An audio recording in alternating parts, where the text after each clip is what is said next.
Hey, how's it going, everybody? Just wanted to make another video on my Masterbuilt 560 here. Um, Part of a couple Facebook groups, and obviously there's a few issues with some of the parts. It's a great grill, love it. Would not trade it in for anything else. But let's take a look at what I have going on here.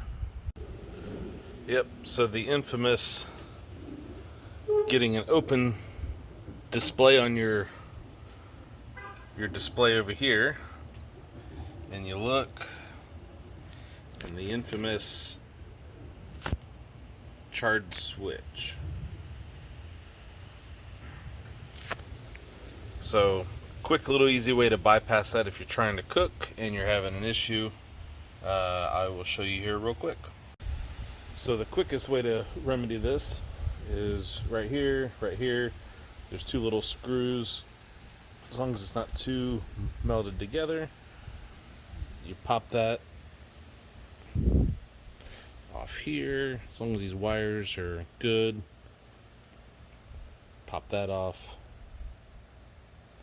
It's pretty messed up, but you can literally just take and cross these together like that.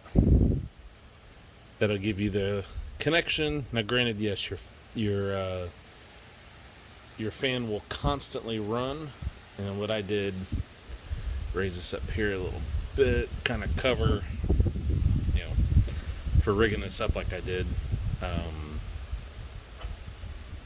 Just take this, there we go, something like that, and then I just took and put it down here, and it just gets laid on, and it's perfectly fine. So you can see once you close your grill, it's perfect. The only problem with that is your fan is constantly running. So with your grates here, if it does read that all of a sudden it's not at temp, so the fan does kick in extra hard and gets it, so as soon as you close your lid, all of a sudden your temperature spikes really high. So kind of a downfall to that. So but the best thing I've found for $7, Masterbuilt's website, they have the replacement there, and I will be back in just a second. We'll replace this and get her cranked up. Okay, so what you're going to want to look at is this wire here. So it goes all the way across underneath that drip pan, goes up from here all the way to there, which is this one here with the white.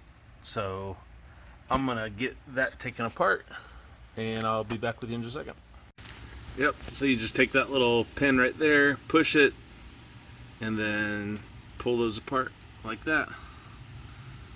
So now I'm gonna pull this wire out of here, which is dangling here as well. That's what connects to my switch at the top. So I'm gonna pull this out, and then I'm gonna run the other one through here. Be back in just a second.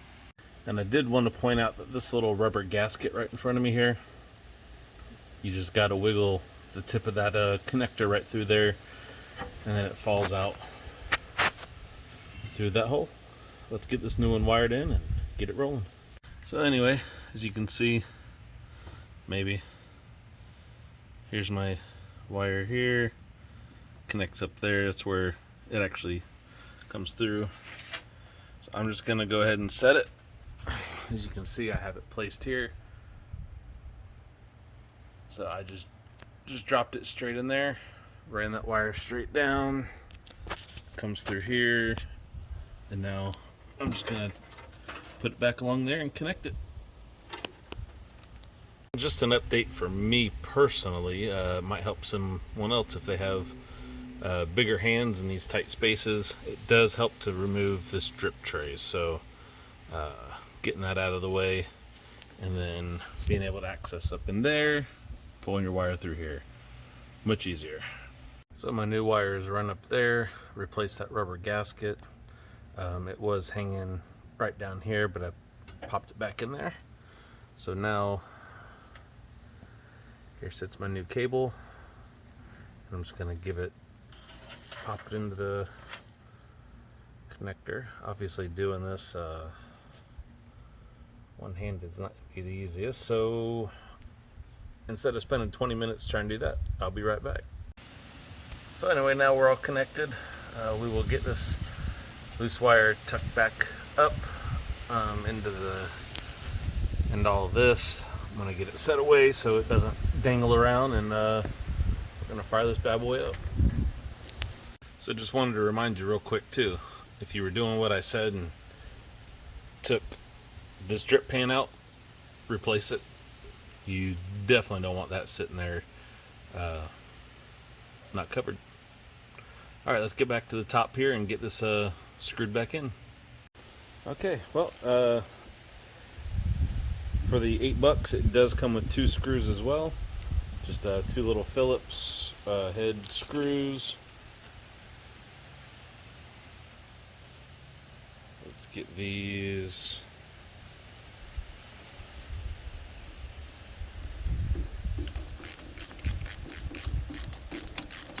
Put in here. Let's get this other one.